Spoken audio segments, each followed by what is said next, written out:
مێژووی پێش تیرۆرکردنی سەرداش عوسمان و ڕووداوەکانی دوای ئەم تیرۆرە دوو شتی جیاوازن. بە شێوەیەک سەرداش عوسمان بووەتە ڕەمزێک بۆ بەگەشتداچوونەوەی دەسەڵاتی میلیشیا و تیرۆری ڕۆژنامەنووسان و دەنگە ئازادەکان لە هەرێمی کوردستان.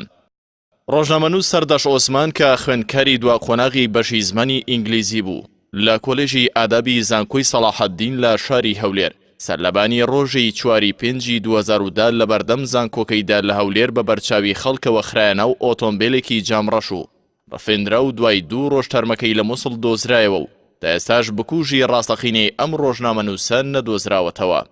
ڕۆژنامەنووس سەرداش عوسمان دوایەوەی کەوتارێکی بەناونیشانی من عاشقی کچەکەی بارزانیم بڵاو کردەوە دەستبەجێ ڕوبەڕووی هەڕەشەی کوشتن بوویەوە و ناوبراو لە وتارێکی داماژەی بە مەترسیەکان و هەڕەشەکان کردو هەمولاکی لە واگەدارکردەوە و پارتی دموکراتی کوردستان و هێزامنیەکانیشی بە بەرپرسیاری سەرەکی هەڕەشەکان ناوبرد، بەڵام سەرنجام هیچ یەکێک لەم هۆشداریانە سوودی بەم ڕۆژنامەنووسە نەگەیاند و سەرداش عوسمان بووە یەکەم ڕۆژنامەنووس و گەنجی کورد لە سەرنووسینەوەی خەیاڵەکانی بۆ سەرپەڕەی کاغەز لەلایەن دەسەڵاتدارانی کوردەوە کوژرابێت.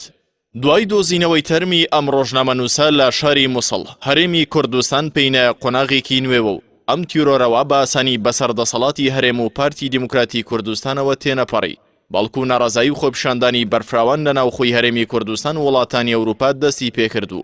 ناڕەزاتیەکان گەیشتە ئەستێک کە دەسەڵاتدارانی هەولێر ترسی ڕووخاندنی دەسەڵاتەکان لێبنیشێت و با هەموو شێوێک دەستیان کرد بە دروستکردنی سیناریۆ و چاوەشەکاری و بەلاڕێدابردنی کەیسی سەرداش عوسمان.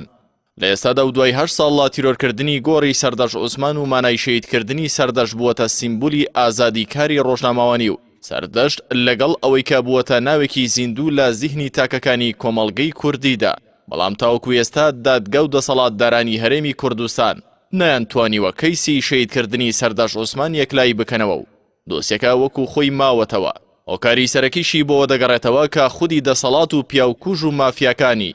لە پشت تیرۆرکردنی سەرداش عوسمانەوە بوون.